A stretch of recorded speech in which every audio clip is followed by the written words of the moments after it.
In the year 2000, in my own home state of California, Lockheed Martin paid 100 people in California $1,000 to eat a dose of perchlorate every day for 6 months. Perchlorate damages thyroid function and can cause mental and physical developmental problems in fetuses and children at low levels and is linked to thyroid cancer. Well, it seems to me when the industry wants something, they get it from this administration. And this is yet another classic case in point. Now, in February of this year, EPA announced the proposal to develop a comprehensive plan for human testing of pesticides. Under this proposal, pesticide companies would be able to pay people to ingest pesticides. Not only is this proposal scientifically flawed, but it ignores the recommendations of the National Academy of Sciences, and more important, it is morally reprehensible. We as a nation and a world oppose testing toxics on people.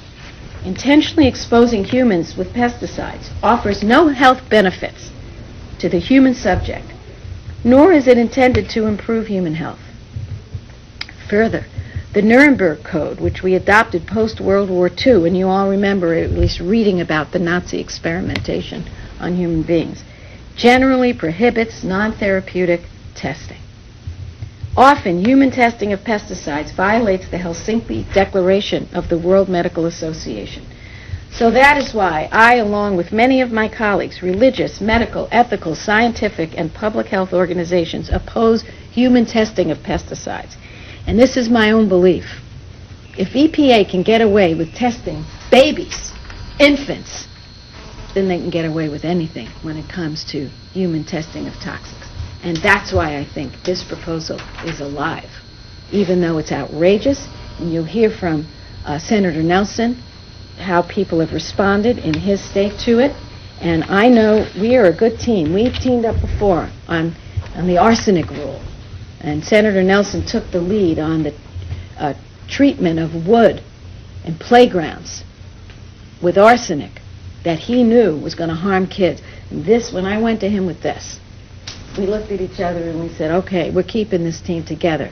And we stopped them on arsenic. I'm going to stop this program. And it is a privilege to turn to my colleague, Senator Bill Nelson. Yeah. Thank you very much. The executive branch appointment process is a two-step process. The President nominates and the Senate confirms. And exercising my right in this confirmation process, I am placing a hold on the nomination of Mr. Johnson's confirmation because I'm going to stand up for the health and safety of children in my state. You've heard the facts here presented by Barbara. We need to be protecting children, not exposing them to pesticides. And isn't it interesting, in Duval County, this is Jacksonville, that this neighborhood is a low-income minority neighborhood that would be subject to needing $970 and a camcorder over a 2-year period, only if they complete the 2-year study. And the 2-year study includes, am I eligible to participate? One of the eligibility items is spray or have pesticides sprayed inside your home routinely. Now, listen to what the EPA says in their own documentation off of their website.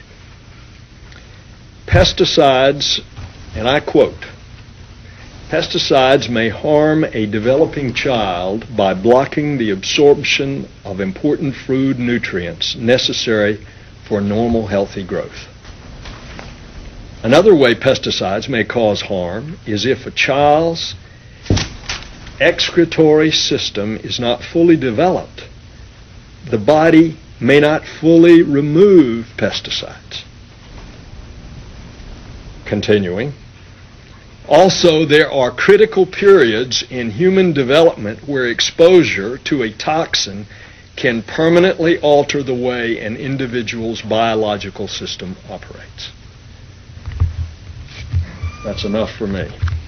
And when Barbara told me, she alerted me to this, and she alerted me that in the hearing that she had pressed Mr. Johnson, will you cancel the program?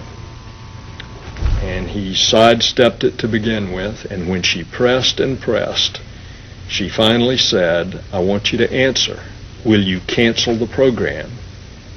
And he said no. Therefore, I am placing a hold on his nomination, and I will use every parliamentary procedure that is available to me under the rules of the Senate to protect the children of my state until he, as the future head of the EPA, will signal that he will cancel the program. Thank you so much, Bill. So well said. Anybody have questions on this? Yes, sir. I have a couple. First of all, is there any indication that they ask these parents to do anything other than the way pesticides would normally be used? Yes. And can you explain sort of what those are? Spray or have pesticides sprayed inside your home routinely.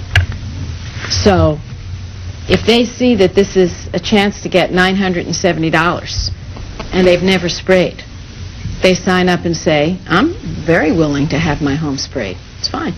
And what sort, do they offer any sort of documentation other than just this video camera? I mean, were parents supposed to fill out forms or? They'll be visited every few months by an EPA person, and they are supposed to be taking pictures of their children. But Bettina Poirier from my staff can explain more. Yeah, my understanding is they also were going to medically test the children and including potentially urine studies, other studies, They have to wear a to sensor. see how much pesticide is accumulating in them. Okay, it also says here, where does it say they have to wear a sensor? I don't see that. Natalie, excuse me. Let me get this one. Oh, here it is. Okay, here's what it says. Allow 2 of our researchers to visit you at your home every 3 to 6 months for 2 years. And arrange a time at your convenience to conduct study activities before and after the use of pesticides. The visit will take 2 hours per day or per visit. Videotape some of your child's activities and keep an activity diary about your child. Allow your child to wear a small watch-size activity sensor during the study period, approximately 1 week every 3 to 6 months. Help to collect some samples of food and urine. Our research staff will show you how to do this and provide you with needed supplies. Look, this is sick. It's a sick, sick thing. I asked Mr. Johnson a question he didn't answer, which was, it actually was a rhetorical question. He said he just had 2 new grandkids. I said, do you have your grandkids signed up for this study? You know. And you mentioned, sir, it was targeting a specific neighborhood. Do they advertise in this neighborhood, or what? How does that work? We'll have to find out the specifics from the Duval County Health Department, which was conducted. But I can tell you in the newspaper account in the Jacksonville paper this morning, the Florida Times-Union, the health department official who was contacted by the newspaper last night said he did not realize that this was funded in part by the lobbying organization for the pesticide companies. But your question is, what specific neighborhoods? We can find that out. These brochures, this is a facsimile of a brochure right here, and these brochures have been handed out